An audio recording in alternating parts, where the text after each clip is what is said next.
There's an entire section in the bookshop called self-help, and there's no section in the bookshop called help others. And I believe what we need is the help others industry. I'll tell you something that happened to me. A friend of mine was going through a really rough patch in her life. Her marriage was struggling, her career was struggling, she was unhappy, like just none of the boxes were getting checked. And she knows what I do. I mean, we've been friends for forever. And she asked a favor, can you help me?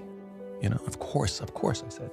And every week we had a standing 90-minute meeting where she'd come over and she would tell me what's going on.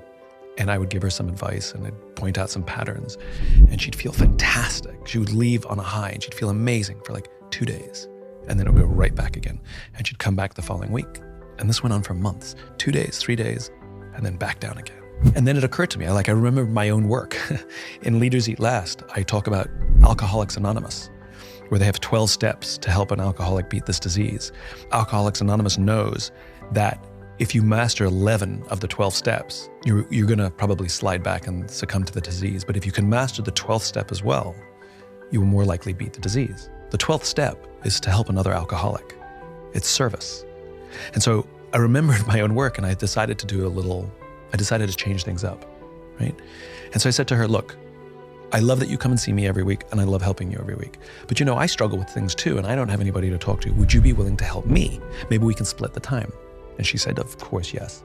And what started to happen is every week we got together and it was genuine. I wasn't faking it. Like I would unload and tell her what I was going through and what I was struggling with. And it ended up that we wouldn't split the time. It ended up that we'd spend 90 minutes talking about my stuff, right? And she was the advice giver and she was the one looking for the patterns.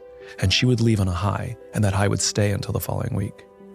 It was only when we reversed the scenario where that she had the opportunity to take care of someone she loved, that she was able to find the solutions to her own challenges. And I'm a great believer that we have to remember we're social animals. We need each other. And this is the great paradox of being human. At every moment of every day, we are both individuals and members of groups. And you know, folks like Maslow's hierarchy of needs. Maslow made a huge mistake in that hierarchy, which is his baseline, our basic need is food and shelter. Right? I've never heard of anyone dying by suicide because they were hungry.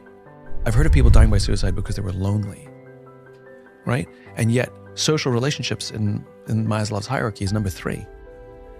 But that doesn't sound right. It seems like there's something more important to human beings than just food and shelter.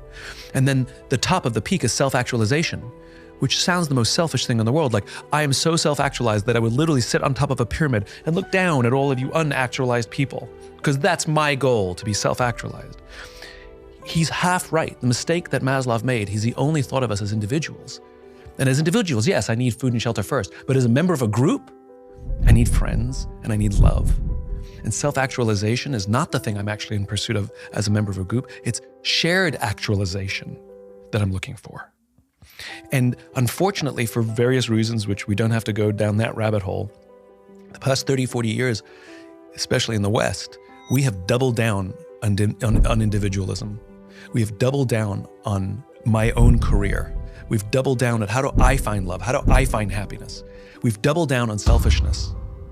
And it worked for a while. It worked when the economy was really good. Like in the 80s and 90s and 2000s, it's awesome. Selfishness was great because it worked.